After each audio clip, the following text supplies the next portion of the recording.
Daerah penghasil sawit termasuk Kabupaten Kota Waringin Timur akhirnya bisa mendapat DBH dari pemerintah pusat terkait pengelolaan perkebunan kelapa sawit.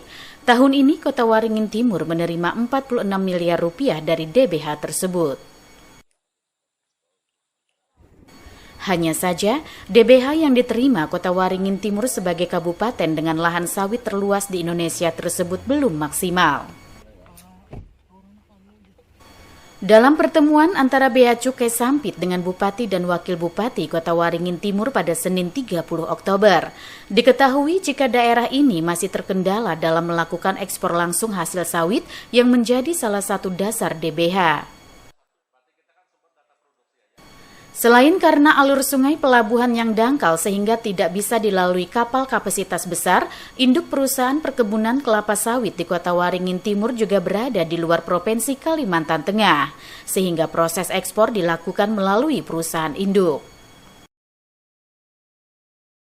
Bea Cukai Sampit yang juga berfungsi memfasilitasi industri, mendorong pemerintah daerah dapat meningkatkan sarana dan fasilitas, serta kebijakan yang memudahkan pelaku usaha untuk bisa melakukan ekspor langsung hasil sawit dari Kota Waringin Timur. Jadi memang Kota Waringin Timur itu sangat luar biasa potensi sumber dayanya, terutama sumber daya dari sektor perkebunan sawit. Namun demikian, kegiatan eksportasi yang kemudian nanti menjadi dasar dari dana bagi hasilnya, itu kegiatan ekspornya ternyata tidak begitu banyak. Berbagai tantangan sebenarnya yang dihadapi, kenapa kok tidak bisa ekspor banyak melalui Kota Waringin Timur ini, salah satunya adalah infrastruktur. Kita punya pelabuhan di Kota Waringin Timur ini, di daerah Sampit ini, terbatas terutama karena alur sungainya masih dangkal. Kemudian juga dari sektor industrinya itu sebagian besar adalah bagian dari induk perusahaan yang lokasinya berada di luar Provinsi Kalimantan Tengah.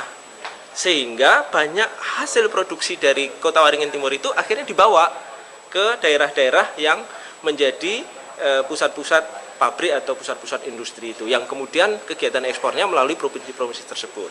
Nah, itu yang kita juga diskusikan dengan Pak Bupati tadi, bagaimana kita bisa mendorong kegiatan ekspor itu melalui penyediaan sarana maupun fasilitas, termasuk kebijakan yang memudahkan para pelaku usaha itu mengekspor langsung dari Kota Waringin Timur. Menanggapi hal tersebut, Bupati Kota Waringin Timur Haliki Nur mengatakan pihaknya masih terus memperjuangkan pengerukan Sungai Mentaya dalam program tol sungai bisa terwujud. Dengan begitu kapal berkapasitas besar bisa sandar di pelabuhan. Sehingga kegiatan ekspor hasil sawit pun bisa langsung dilakukan melalui pelabuhan di daerah setempat, dan DBH sawit yang masuk ke Kota Waringin Timur bisa lebih besar. Nah, itu mudah-mudahan ke depan, mungkin tidak tahun ini atau mungkin tahun depan masih terkendala karena kita tidak ada anggaran. Kita minta pihak ketiga, ya namanya pihak ketiga kan sangat berhitung sekali dia visible atau tidak. Nah, jadi harapan kita mudah-mudahan itu tetap terwujud, karena Sungai Mentaya dia lebar tapi dangkal. Dan 1 kali 24 jam itu hanya 6-7 jam saja bisa digunakan pada saat pasang.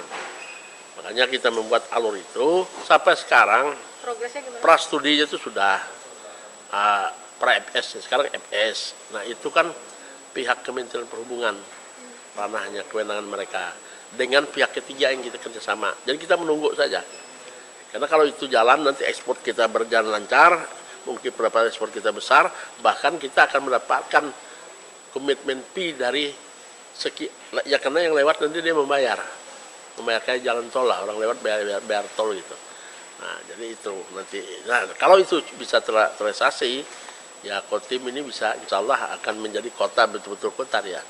Karena pendapatannya nanti akan semakin besar. Dengan terwujudnya program tol sungai, Haliki Nur meyakini Kota Waringin Timur cepat maju dan berkembang dengan pesat karena pendapatan daerah yang dihasilkan semakin besar. Mashud Badarudin, Hayat TV.